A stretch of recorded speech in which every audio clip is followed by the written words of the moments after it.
باشە بۆ زانیاری زیاتر سەبارەت بە ئامادەکاریەکان بۆ فێستیڤاڵەکە لە شاری لەندەن فیلمساز سۆران سۆرانیمان لەگەڵا بە ڕێزیان سەرپەرشتیاری تەکنیکی و ئەندامی بۆردی یەکەمی فێستیڤاڵی فیلمی کوردی بێرمینگهامن. کاک سۆران سوپاس کاتی خۆت بە ئێمە بەخشی. من سەرەتا ئەمێ بپرسم بەڕێوەچوونی یەکەم فێستیڤاڵی فیلمی کوردی لە بێرمینگهام نزیک بۆتەوە. با بزانین دوایین ئامادەکاریەکان لەو بارەوە چێگە بە کورتی پێم بڵێ. زۆر سپاس کاکەکان زۆر خۆشحاڵم کە لە خزمەتی جەنابتانم. سپاس بۆ تۆ. بەڵێ ئێمە ئێستا لە قۆناغی تاقیکردنەوەی فیلمەکان داین هەڵبەتە لە سینەوە، چونکە ئەبێ فیلمەکان هەر هەمووی ئەم ساڵ ئێمە خۆمان هەستاین بە دروستکردنی DCP دیجیتال سینەماتیک پاکێج. باشە. بەڵێ لەبەر ئەوە 30 فیلمی کورت و 3 فیلمی درێژمان خۆشحاڵانە تەواو کردووە و ئێستا سەرقاڵی تاقیکردنەوەین و هەندێکیان زۆر زۆر بە تەواوەتی باش بوون، بەڵام یەک دوو ڕۆژێکەوەمان هێشتا ماوە بۆی بە تەواوەتی کۆنترۆلی بەرزترین کواڵەتی بکەین کە لەگەڵ ستانداردی شارژە جیهانیەکان هەبووێت. زۆر باشە. کاک سۆران، گرنگترین ئەو ئاستەنگە تەکنیکیانە چی بوون کە لەم فێستیڤاڵەدا دەسوپەنجەی لەگەڵ لایان نەرمەکەنەوە؟ بەڵێ ئێمە هەڵبەتەوە گاگادار دوو دیداری پێشومان کرد، هەرچەندە سەرکەوتوو بوون دیدارەکان زۆر سەرکەوتوو بوون.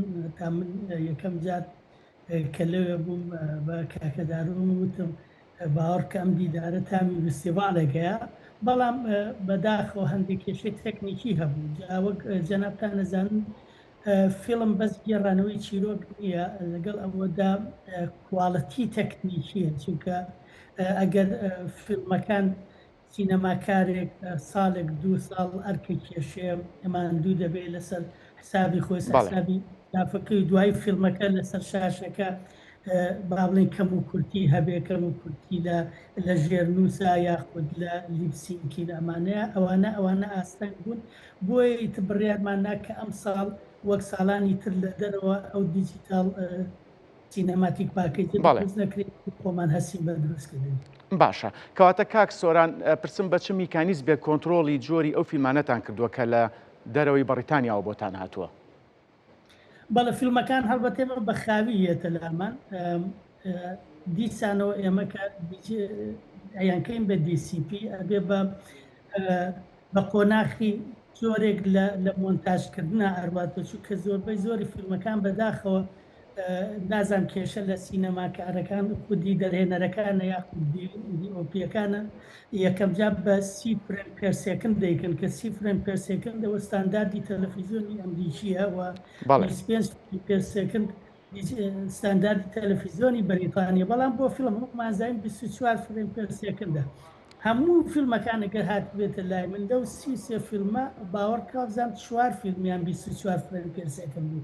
من ئەبووە جارێکی تر هێنانایەتەوە مۆنتاژم کردنایە بە پێی کواڵەتی ئەوەی کەسینە وەڵ داوای لێکردوین جا تۆ هەموو جارە 25 فرێمەکە کەی تۆ بە 24 فرێم پێر سێکند کەواتە ئەلێرەیە مشکیلە دەبێت.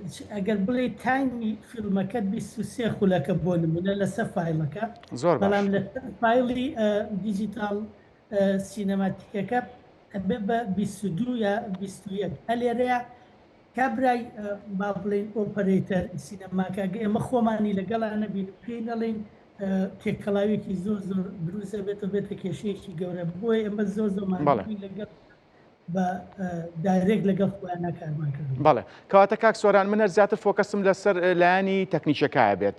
مەبەستمە بزانم سیستمی وەرگێڕان و ژێرنووسی فیلمەکان کێشەی تەکنیکی بۆ دروست نەکردوون بە شێوەیەکی گشتی؟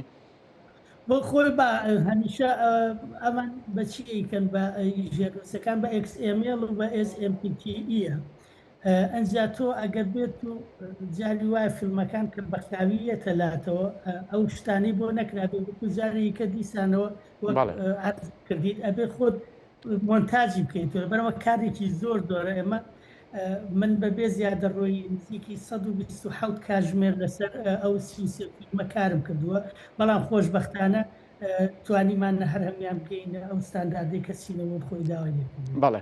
کەواتە کاک سۆران، هەر لەو سۆنگەیەوە پرسم ئامادەبوونی سینەماکارانی بیانی و نمایشکردنی فیلمەکان بە ژێرنووسی ئینگلیزی چەندە یارمەتی دەرەبێ بۆ گەیاندنی پەیامی فیلمسازی کورد بە بینەری بەریتانی؟ بێگومان ئەوە هەڵبەتە ئێمە هەموو ئامانجمان ئەوەیە کە شوناسی نەتەوەکەمان شوناسی میلەتەکەمان لە ڕێی فیلمەکانمانەوە بۆوان بناسیێنین.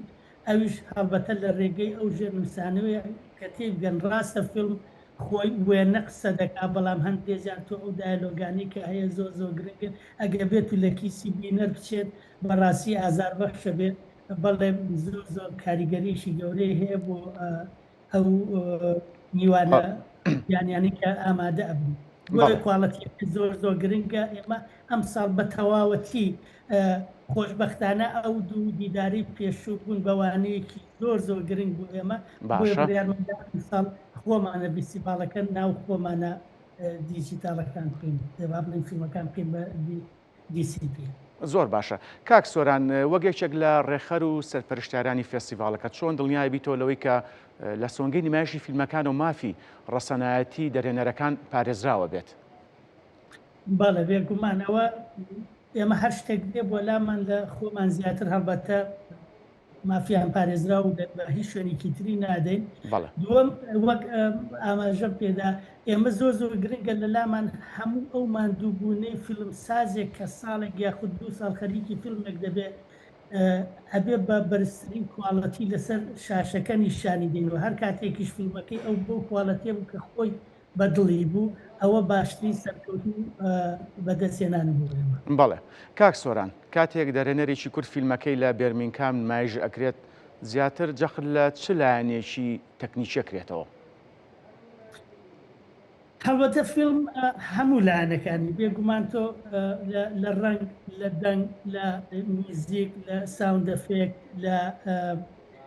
لە سەبتایتڵ، لە هەموو جۆرەکان چونکە یەک نەخسیتیا بێ فیلمەکە نابێتە ئەو فیلمی کە ستاندارد بێ یاخود کواڵەتێکی بەرز بێ. بۆی ئەمە هەوڵمان داوە من بۆ نمونەت بۆ هێنمەوە 1-2 فیلممان باوەڕ کە بەڕاستی ئیتر هیچ مێدمان نەما کە چاکرێ، بەڵام هاوڕێیانی لیژنە و دادوەران وتیان ئەمانە بەڕاستی هەڵبژێراون بۆ خەڵات.